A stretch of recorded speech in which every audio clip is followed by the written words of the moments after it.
क्या बनेंगे ये? यूनिवर्सिटी के एक प्रोफेसर ने अपने विद्यार्थियों को एक असाइनमेंट दिया। विषय था मुंबई की धारावी झोपड़पट्टी में रहते 10 से 13 साल की उम्र के लड़कों के बारे में अध्ययन करना और उनके घर की तथा सामाजिक परिस्थितियों की समीक्षा करके भविष्य में वे क्या बनेंगे, इसका अनुमान निकालना। कॉलेज विद्यार्थी काम में लग गए। झोपड़पट्टी के 200 बच्चों के घर की पृष्ठभूमिका, माँ बाप की परिस्थिति, वहाँ के लोगों की जीवनशैली और शैक्षणिक स्तर, शराब तथा नशीले पदार्थों के सेवन, ऐसे कई सारे पॉइंट्स पर विचार किया गया। तदुपरांत हर एक लड़के के विचार भी गंभीरतापूर्वक सुने तथा नोट किए गए। करीब करीब 1 साल लगा असाइनमेंट पूरा होने में। इसका निष्कर्ष ये निकला कि उन लड़कों में से 95% बच्चे गुनाह के रास्ते पर चले जाएंगे और 90% बच्चे बड़े होकर किसी न किसी कारण से जेल जाएंगे। केवल 5% बच्चे ही अच्छा जीवन जी पाएंगे। बस उस समय यह असाइनमेंट तो पूरा हो गया और बाद में यह बात का विस्मरण हो गया। 25 साल के बाद एक दूसरे प्रोफेसर की नज़र इस अध्ययन पर पड़ी। उसने अनुमान कितना सही निकला यह जानने के लिए 3 विद्यार्थियों की 5 टीम बनाई और उन्हें धारावी भेज दिया।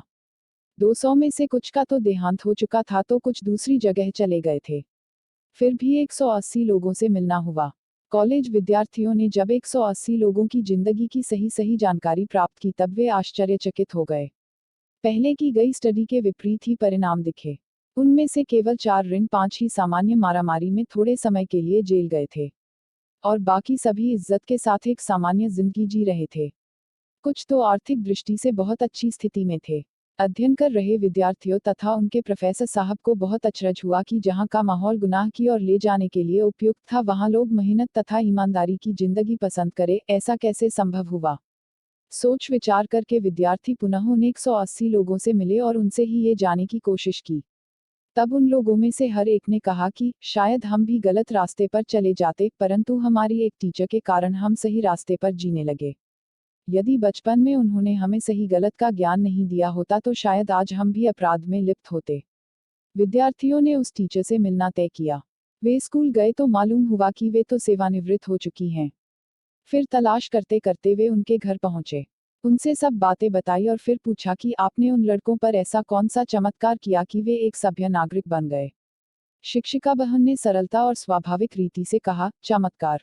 अरे, मुझे कोई चमत्कार वमत्कार तो आता नहीं। मैंने तो मेरे विद्यार्थियों को मेरी संतानों जैसा ही प्रेम किया। बस इतना ही। और वह ठहाका देकर जोर से हंस पड़ी। मित्रों, प्रेम व स्नेह से पशु भी वश हो जाते हैं।